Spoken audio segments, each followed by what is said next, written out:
6 Palestinians that the group brought to the United States for free medical care in recent years have been killed in Gaza since October 7th. 2 of them killed this week, within a day of each other.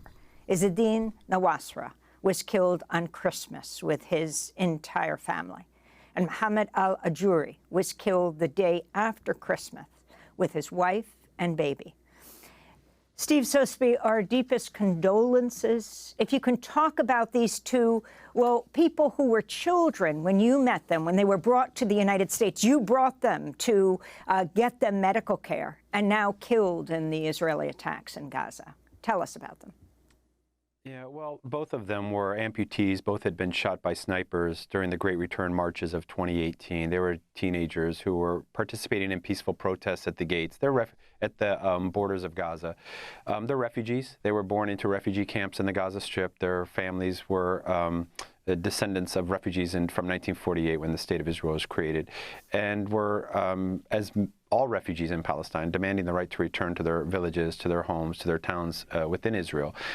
During these protests, both had suffered below-knee amputations from the result of being shot by a sniper. And our organization, as a humanitarian organization, identifies these kids who need medical care they can't get locally, and the quality of prosthetic care in Gaza before October 7th was really underdeveloped and in need of improvement, which we were working on. So these kids were brought outside for treatment. Izzeddin was brought to Harrisburg, Pennsylvania, where he was provided a new leg and taught to walk again. And Mohammed was brought to Dayton, Ohio, where the same thing. Both of them were provided below-knee prosthetics for free, treated by excellent facilities and also by our communities who took care of them as host families. And they became very much integrated in the communities, part of the communities where people want to be involved more in helping these children. Both of them had great experiences during their treatment. They flourished being outside of Gaza for the first time in their lives. And when we sent them back home, as we do with all of our injured kids, both of them started to have a new hope in life. For the first time since their injuries, they were able to go back to school.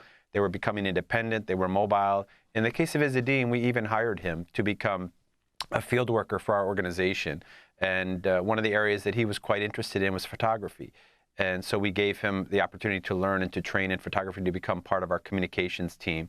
And he was flourishing. He was, having an opportunity it was a dream for him to help his own people.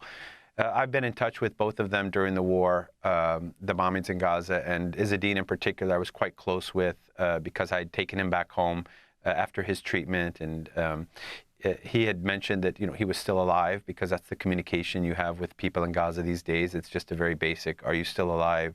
It's not much else you can really say, I hope you're okay. It's kind of a painful way of expressing your sympathy and support for the people there. And, he was always responding, yes, I'm fine, how are you?